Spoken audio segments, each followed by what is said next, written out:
यानंतर मी सत्यजित भटकळांना विनंती करतो की त्यांनी आपली भूमिका मांडावी.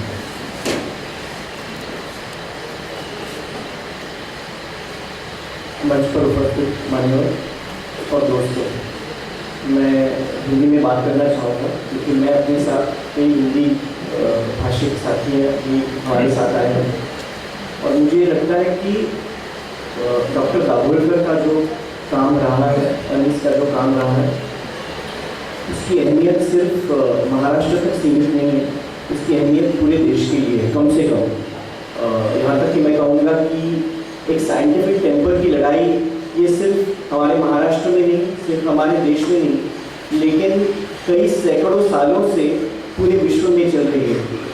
और डॉक्टर दाभोलकर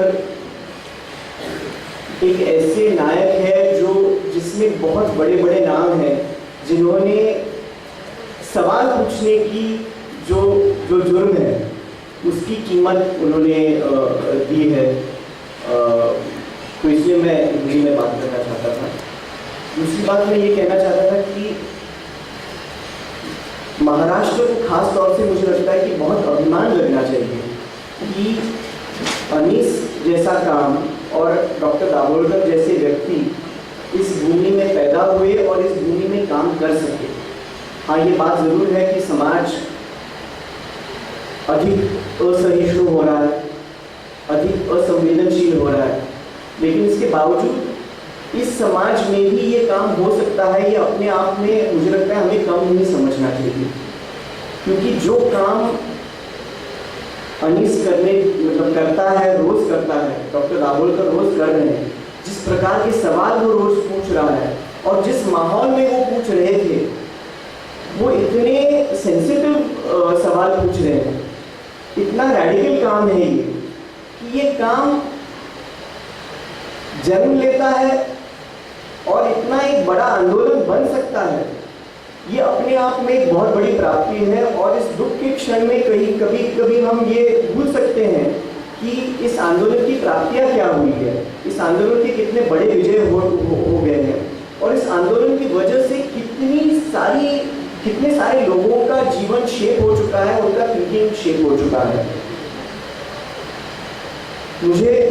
मैं अभ्यास नहीं रखता हूँ इस बात का, लेकिन मुझे आश्चर्य लगेगा अगर शायद केरल भी एक राज्य हो सकता है कि जहाँ इतने बड़े पैमाने पर रैशनलिस्ट काम, साइंटिफिक थिंकिंग का काम, साइंटिफिक टेम्पर का काम ओपनली इस तरीके से इतने बड़े पैमाने पे हो चुका है. और मुझे लगता है कि ये जो हत्या हो गई है वो भयंकर चीज़ है. उसका निषेध जितना करे उतना कम है, लेकिन इस दुख के क्षण में हमें अपनी स्ट्रेंथ पर कभी हम भूल सकते हैं. मुझे लगता है इस स्ट्रेंथ पर भी हमें विश्वास रखना चाहिए और ये निर्धार रखना चाहिए कि ये एक लंबे अरसे की लड़ाई थी. मुझे लगता है कि डॉक्टर दाभोलकर अच्छी तरह से जानते थे कि ये इस एक एक्ट की लड़ाई नहीं थी, एक अनीस की लड़ाई नहीं थी, ये एक इपोकल लड़ाई है.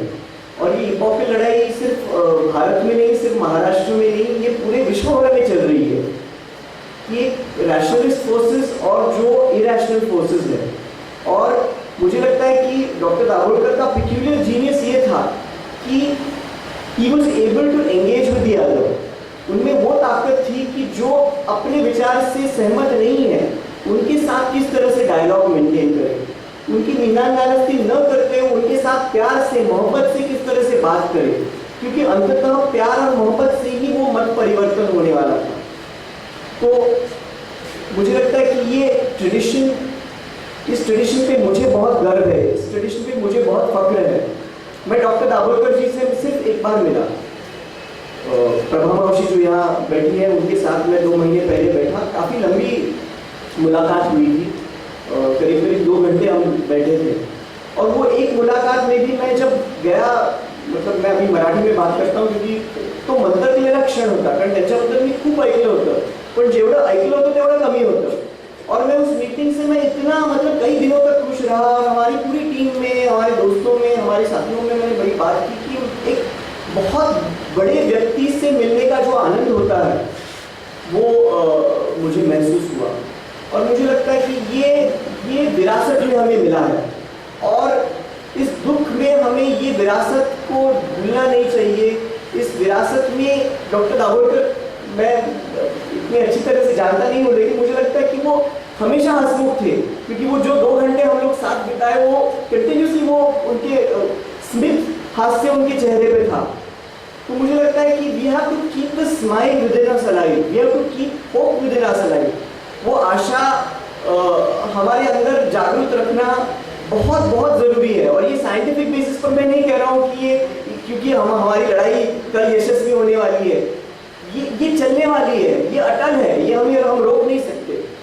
लेकिन ये हास्य हमारे अंदर हम लोग ज्वलंत रखेंगे, ये आशा की किरण हमारे अंदर ज्वलंत रखेंगे, तब हम और काबिल बन सकेंगे। एंड एक तरीके से we are content to carry on this fight, हमें ये करना पड़ेगा, क्योंकि हम वो है कि जो इरेशनैलिटी नहीं मान सकते, अवैज्ञानिक दृष्टिकोण नहीं मान सकते।